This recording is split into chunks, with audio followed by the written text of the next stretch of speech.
Kumbuka hivi, miaka 10 mibaya ambayo umepitia inaweza kuweza kufutwa kwa miaka 2 tu utakayoamua kufocus. Iko hivi, unaweza kuwa umezaliwa kwenye familia ya kimaskini, unaweza kuwa umeoa mwanamke mwiba au umeolewa na mwanaume kichomi, hata kama umejikuta huna wazazi. Iko hivi, kwenye kila aina ya maisha lazima kutakuwa kuna nyakati mbaya na nyakati nzuri, na nyakati mbaya zinaweza kutumia muda mrefu kukandamiza, lakini unaweza kutumia miaka 2 kufuta heka za miaka 10 ulizopitia. 100% possible. Focus ndo only option, suluhisho ya haya yote niliyozungumza. Inakuwa kwa namna gani? Iko hivi, kufanya vitu vingi sio kufocus. Yaani unaweza kusema mimi bwana nimepambana ndani ya miaka 10. No.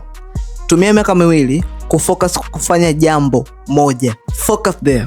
One thing. Achana na zile kauli nimepambana sana, najiongeza, ujue nazunguka, nimepambana najiongeza. Achana na kujiongeza. Focus on one thing for 2 years.